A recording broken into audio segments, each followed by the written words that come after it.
So Dr. Amy got to work on one of these. So they gave us, I believe, 9 folios at first, and I can show you. Let me see if this works. Oh, there we go. I can show you a picture of what it looked like when we first received it. It was like 9 folios that looked like this. So very, very beautiful.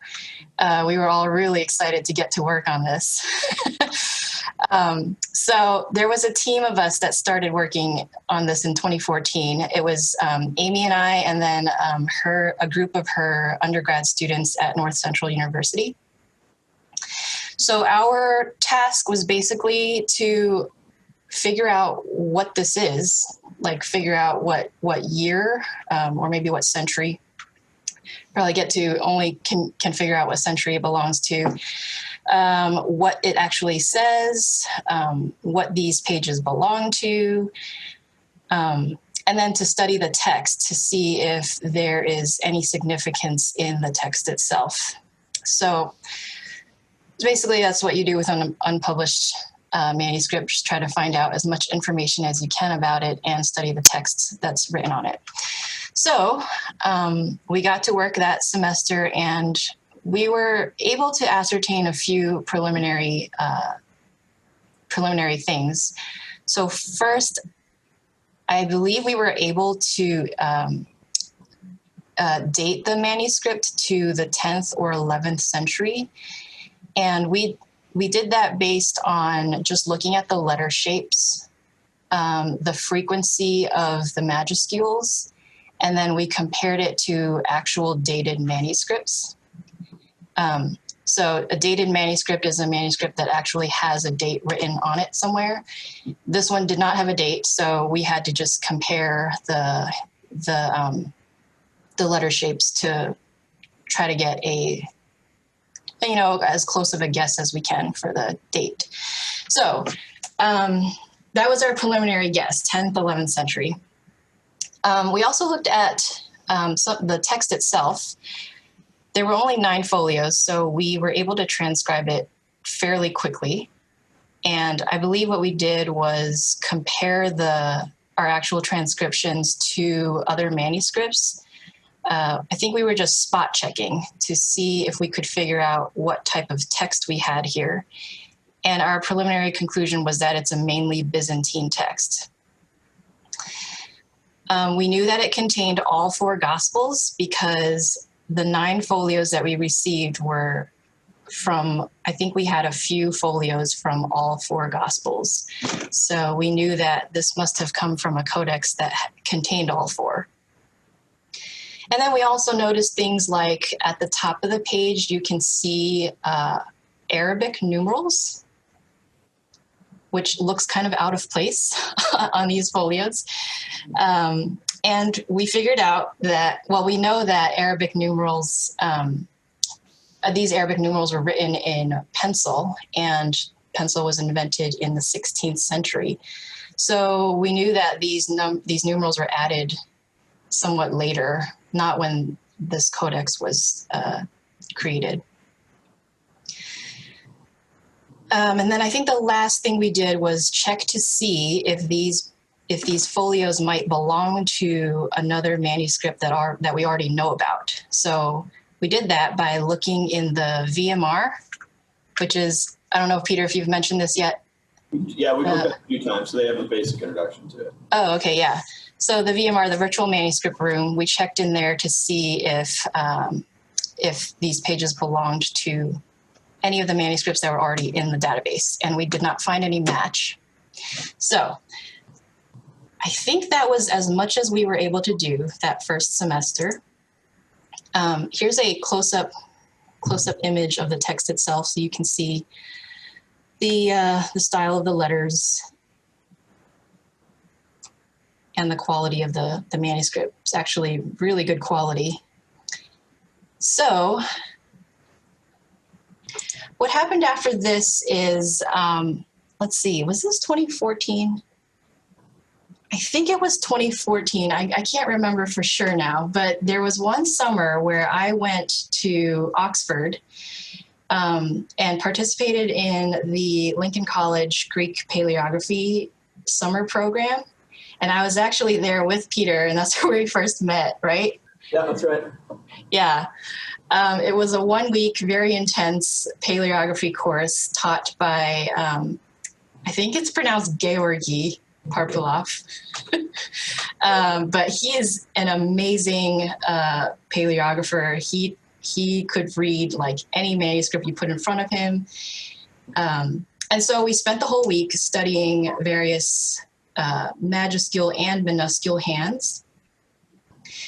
And then we came to boulette and pearl shrift, which are two hands, like basically two styles of writing.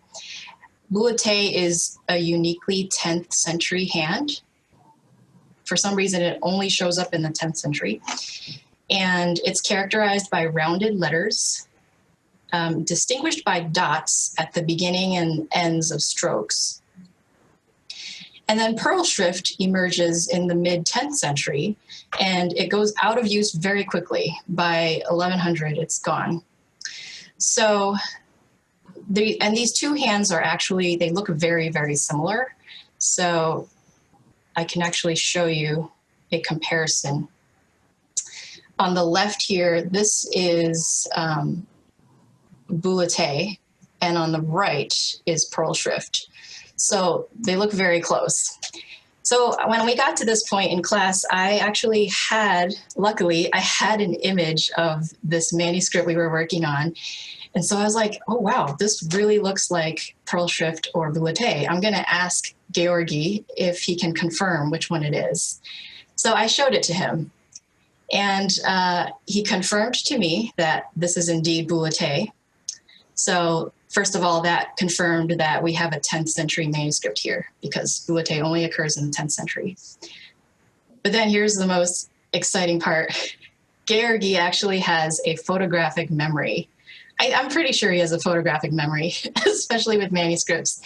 And he told me he had seen this before. I remember this. You remember this? Very vividly, because you can correct me, Jeff. In my memory, it was like over lunch. Like you told him right before lunch, and he came back after lunch and had found it. Oh my goodness, you have a good memory. That's how I remember it. Maybe I'm wrong. Yeah, I think you're right. I was like blown away. I was like, oh my goodness, that's amazing.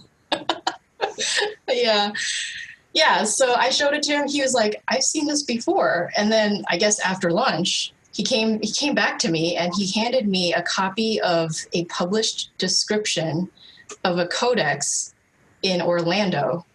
What? And this codex is in Orlando at the Holy Land Experience. Have you guys heard of that before?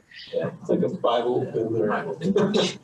Yeah, like a Bible amusement park. The Bible.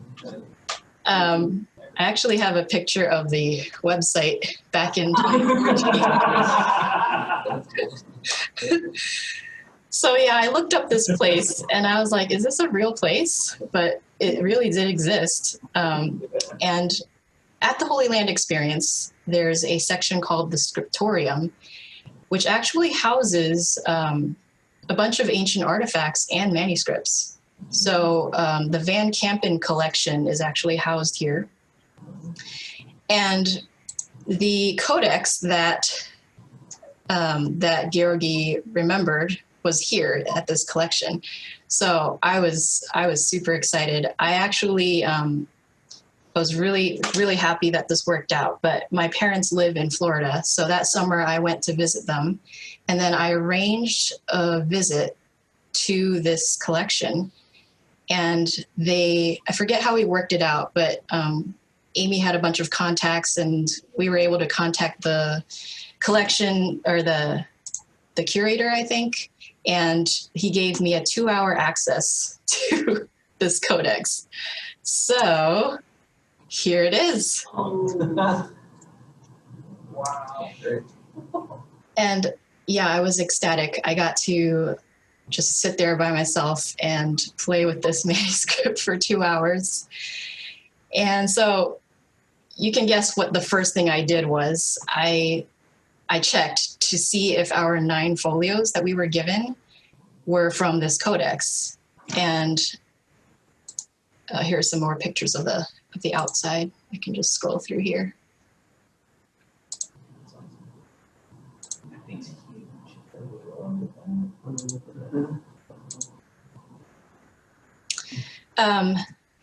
So yeah, the first thing I did was check if our 9 folios were part of this codex. So I looked for those pages, and sure enough, every spot where our folio should belong, this codex was missing that page. So I knew right away our 9 pages came from here. So that was very exciting. And then I found out some more information about this codex. I found out that it was purchased from Sotheby's on the 18th of June, 1991. I believe they had like a catalog description of it. I don't think I was able to locate a record of sale. And I did ask around, and I don't think I ever was able to find any information on provenance, like where this codex came from. And I think that's still a question we need to answer right now. I found out that there were 196 folios altogether. The page numbers are written in modern pencil, as I said before. The text on the first page begins at Matthew 12. At least the numbering starts there. So we're thinking that this codex was rebound probably in the 16th century or later. And it was already missing a bunch of folios at the beginning and at the end. And then so they rebound it and they numbered the pages in pencil. According to the catalog description, the binding is, that's how we know it's 16th century. I forgot. The binding is a 16th century cotton sewing. So there we go. It got rebound in the 16th century. It's very badly damaged, as you can see. Some of the pages were really loose. I could not find any quire numbers. I think the edges may have been, either the edges are really worn or they've been slightly cut when they were rebound. So there are no quire numbers. And other things, it contains Mark 16:9 through 20, which is the longer ending of Mark, but it doesn't have the shorter ending. The pericope adulteri was not in the text after John 7:52, but a later scribe wrote the entire pericope in the margin. I'll show you a picture of that later. And then the really exciting news was when I got there, they told me that Daniel Wallace, who teaches is he at Dallas Seminary still? Yeah. Yeah, Daniel Wallace, he studied this codex before, and he had actually brought his equipment and digitized every page. So they gave me a copy of all the digital images of this entire codex, and I just put it in my backpack and brought it with me back to Minnesota. So that's how we got a copy of all the images, and we were able to study the entire codex as a class. So that was very exciting. Yeah, let me see. I have some other pictures here. This is, there are 4 gospel writer illuminations in the codex, which I thought were really cool. This one is Matthew, Mark, Luke, and John, with a very golden background. And this is parchment, is that right? This is not paper. I'm sorry, what? This is parchment, not paper, right? Yes, it's parchment, yeah. I think these are the images of the spots where our 9 folios fit. So here we had a missing page. Here was a missing page or pages.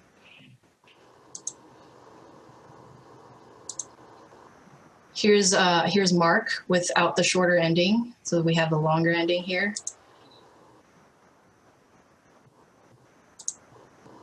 Here is the pericope adulterae written in the margin. And it looks like it was written before it was rebound because you can see the words just sort of trailing off on the edges there. So yeah, very amazing work by a diligent scribe. Here's a close-up.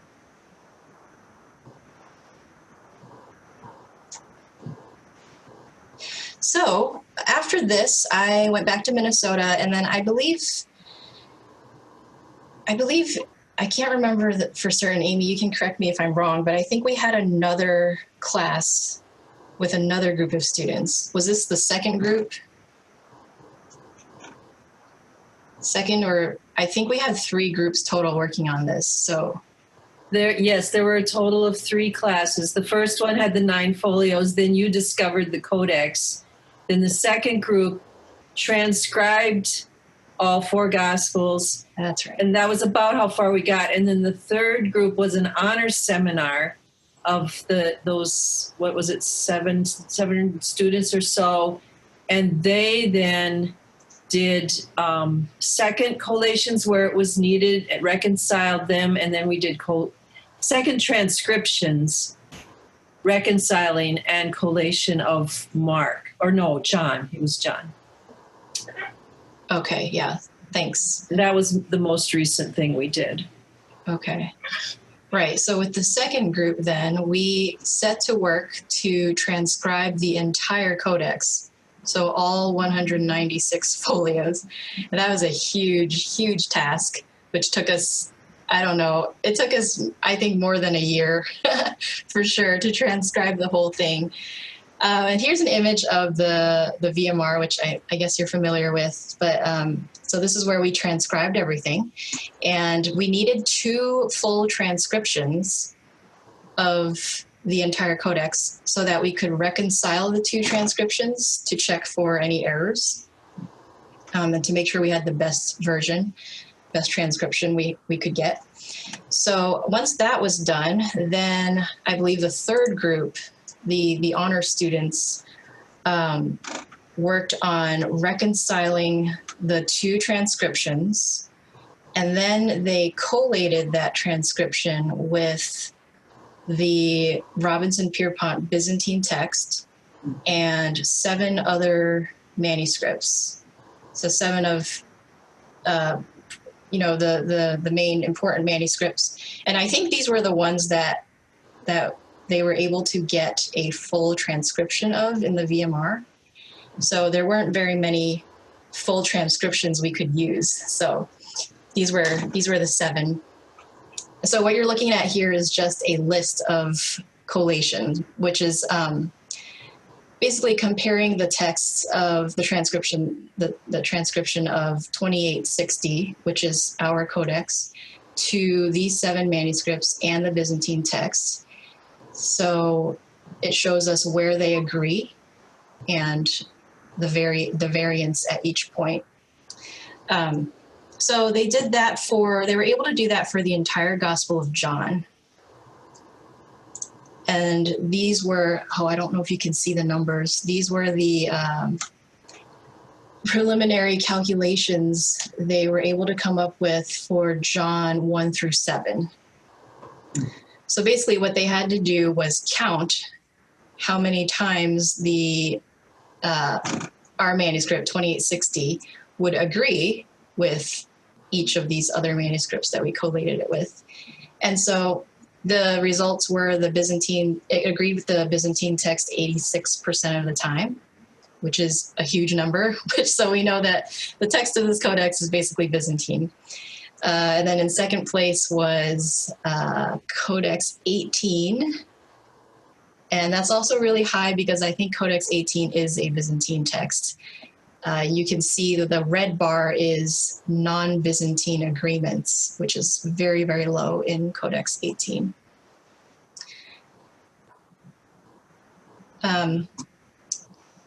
So yeah, the conclusion is, unfortunately, our work shows that this Codex itself is not that important in terms of its significance for reconstructing the earliest form of the New Testament text, but we kind of expected this given when we looked at our 9 folios, we already knew it was pretty Byzantine.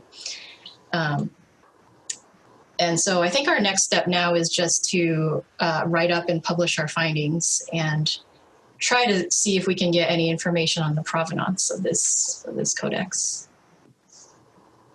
So yeah, that's all I have. But I'm open to questions or comments. Okay, Clark's got a question. I'm gonna take the first one, 'cause I'm in charge. So, they can't stop me. So I'm really curious as to if you said your 9 folios were from different places, right? Yes. So I'm really curious if they were all the middle part of the choir or not. They were not the same. Yeah, it was really hard to tell. We couldn't really see the choir because the binding was so bad. Okay. And there were no choir numbers, so it was hard to see like where the choirs were. Yeah. So Okay. yeah, I don't think we were able to ask. That's the natural place to tear one out. I mean, could you find any rhyme or reason to why it was those ones? Well, we did receive a fair number of folios that were like stuck together. Yeah. Which makes me think that maybe those were the middle of the choir. Like they were one sheet. And also we saw a lot of reinforcement strips, which are like little strips of parchment that they would put in the middle of the choir when they re-sew it. Yeah. So, I mean, that could be another indicator. Yeah. Yeah. Okay, fascinating. All right, Clark, you'll speak probably really loud because it's this mic on the laptop. Thanks for the presentation, Jessica. I was just wondering, when you mentioned it came from the Van Campen collection over at the Holy Land, do you know, and I know you don't know the provenance of this particular one, but has anybody looked into much of that collection as a whole? Do we know the background of how that got collected and ended up in the Holy Land? I'm not very familiar with that information. I don't know if Amy knows anything. I know that the Museum of the Bible has worked closely with them in the past, but that's as far as I know. Okay. I was kind of wondering if there was any connection between the Greens and that. I thought there might be, but I wasn't sure. Yeah. I do think there is a connection. We just haven't totally sussed it out. People tend not to talk very much because there's all this fear of being accused of doing wrong things now. They bought it without the provenance being clear. How those pieces got separate from the Codex, we haven't been able to find anybody to give us any clue about that so far. The 2 families do have a lot of connection, though, the Green family and the Van Campens, especially back a ways when the patriarch of the Van Campens is the one who was really interested in collecting manuscripts. And when he died, that's when they kind of just stuck everything in that room at the amusement park. But before that, he was intending to be something like what the Greens are now.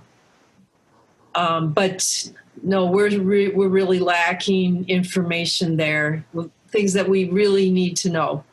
Yeah, because I'd be really curious to know when those pages got taken out and what the school paid for those pages versus when it ended up in the experience. I mean, among other questions I would have too. But that's Right. By the way, you know who else's library is supposedly there at the Bible Holy Land Experiences? Eberhard Nestle. His personal library is supposedly, I've never seen it, but that's what I'm told. Yeah. Oh, I didn't know that. Isn't that funny? Yeah. All right, anybody else have questions? Yep. Eddie, speak way up because you're... Sure. Why, you said when you did you found the initial folio, you looked at the VMR and it wasn't there. Especially, and then later you said that Daniel Wallace had photographed the manuscript. Is there a reason that maybe there was a delay between his photographing it and ending up in the VMR? Shouldn't it have gone from being documented to being in the VMR? Yeah, that's a good question, and that's what we were wondering too. We were hoping that it would be accessible, but I think part of the reason is they had to get permission from the Van Campens to put it on the VMR because it's their private collection. And once it goes on the VMR, it's public basically. Like any of the scholars who have access to it can see it. And this was also an unpublished manuscript, which no one had studied yet. So I think for those reasons, they were hesitant to just post it on the VMR right away. And in fact, if you go there, you will not find it, or you won't find the images. You may find the transcriptions, but they allowed us to put the images up. No, actually, we never put the images on there, did we? Didn't we look at the images in the Yeah. files that you received, and we put the transcriptions on the VMR, but the images are not available to the public even now, as far as I know. Right. I asked them if we could have permission to, and they said we could only use it for private study. Like we couldn't publish it anywhere. So I can fill in a little bit there. For my work with CSNTM, usually on their end, it's completely determined by the institute where they photograph. So CSNTM usually they basically have to do whatever the owner says. So if the owner says, hey, you can't publish these, then they don't. And that usually then filters down to the VMR. So that could be why. I just had another question though, as I was thinking about it. Did the Holy Land experience, the scriptorium, did they know that they were missing leaves? No, Okay. I don't think they knew what they even had there. Okay. Were they surprised? Were they like, whoa? And what was their reaction when they found out? He didn't really have a reaction. I only interacted with one. I don't even know if he was the curator of the collection or just someone managing it while I was there.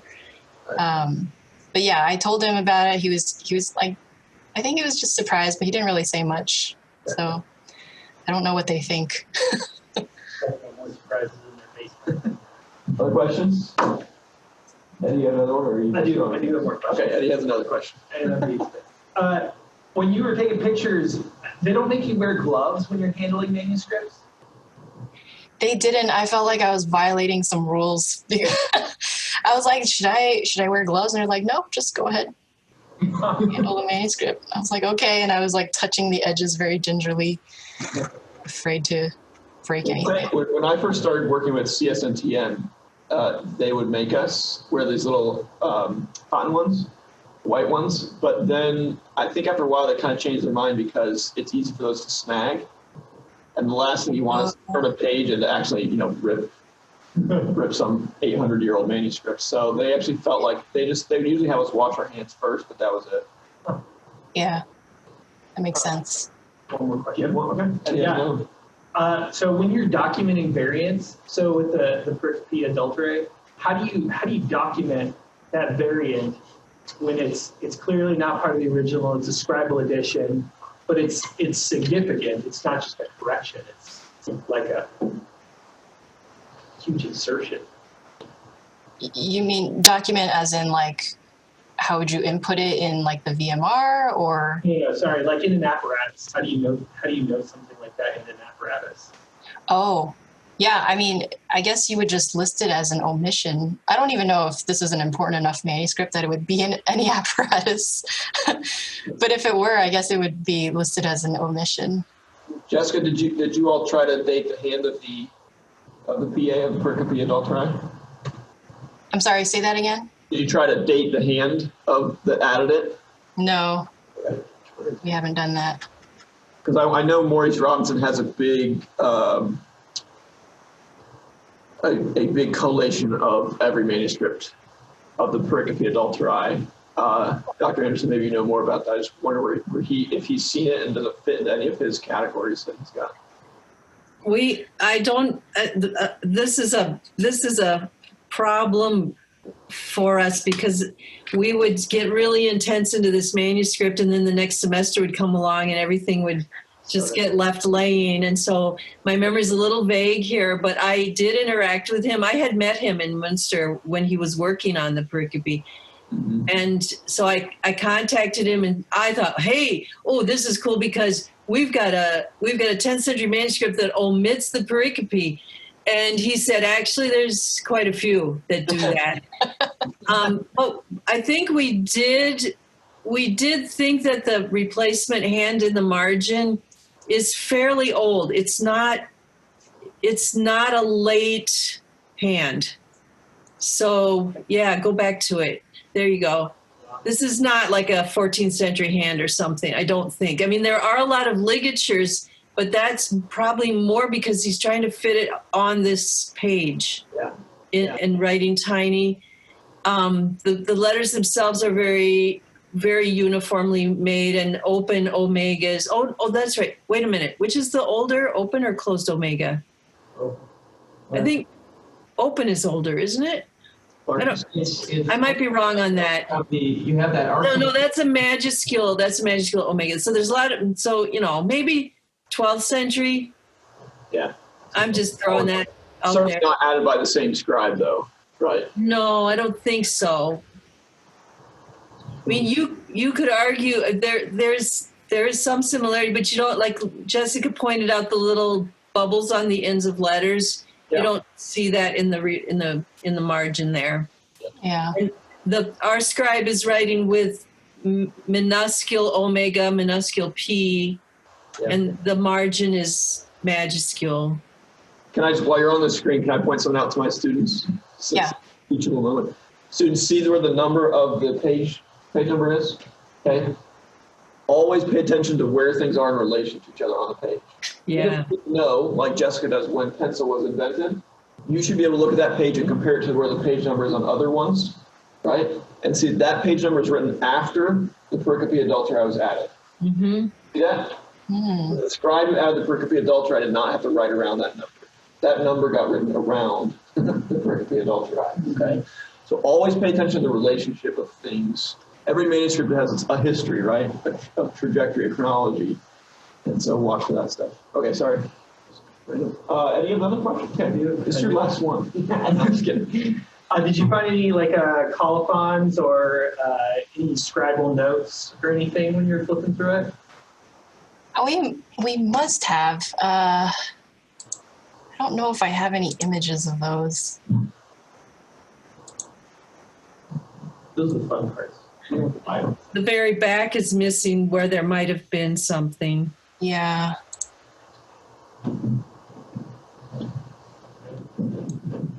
Not seeing any right now. There was. Yeah, I honestly can't remember at this point. I think some of the other students, they. Go ahead, Amy. Well, I have a student who worked with Matt Whitten on some codicology, and Jessica hasn't been able to find out a lot about that because they didn't communicate with us this week. But Matt may come on. He was hoping he could join us. And Matt was there in Orlando while Mitch was here, and they were communicating, and Mitch was saying, try this and look at that. And so there's a number of things. A couple of other codicological things are that the Gospel of John's illumination is much older and a different style than the other three. So, and I think all the illuminations probably were added later. Also there, and I don't know that you had any pictures of this, there are pages that have been cut. And interesting, one of my students looked at this and tried to reconstruct what was missing and did a good job of it. And interestingly, it's the place in John where Jesus talks about eating my flesh and drinking my blood. And we were just speculating, could it be that it was used for an amulet? Oh. Or could it be that it really bothered somebody and they don't like it and they cut it out?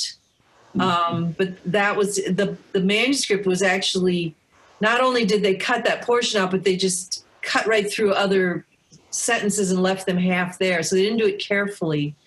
So whoever did it didn't care about the Codex. They cared about getting that piece of scripture out of there. And it was definitely cut, not broken, not accidentally. Yeah.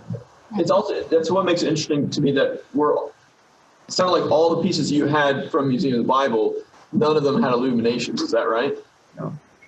Yeah, that's interesting too, because I've definitely seen manuscripts where somebody has cut out the illumination, but they seem to have left all these ones in place. Huh. Interesting. Okay, other questions? Anyone besides Eddie? Eddie, would you like to whisper your question to someone else? Mr. Chairman, I'll defer there. He cedes his time. All right, Eddie, go ahead. Do they ever use, when they're doing the illumination or the illustrations, do they ever use stamps? Because that design, that artistry on the top of that page right there almost looks as if it had been stamped there. The symmetry between those lattice work. They were just good. I mean, when were stamps? Don't know. But you can see, if you compare them closely, I'm sure you would see, if you compare these to the ones in the other Gospels, you'd see slight differences. It's not a stamp. Yeah, see? That's different. They like to do just like, yeah, see? Okay. All right, any other questions? All right, well, we don't want to keep you guys any longer. Thank you both so much for coming. This has been great. It's really fun to get to hear a story of kind of discovery and how you trace things down and get to experience those moments with you. I was there for the one. Yeah. It wasn't, I'm sure it was more exciting for you than for me. But still, it's really fun, and it gives a really good example of the things we can learn from manuscripts and how each one has a story to tell, not only in the text, but in its subsequent use, right? Or abuse in some cases. So anything else you want to add before we let you go? No, I just wanted to say thanks for the opportunity. It was really fun to revisit this after not working on it for a while. So, yeah. Well, our pleasure. Can we thank our visitors?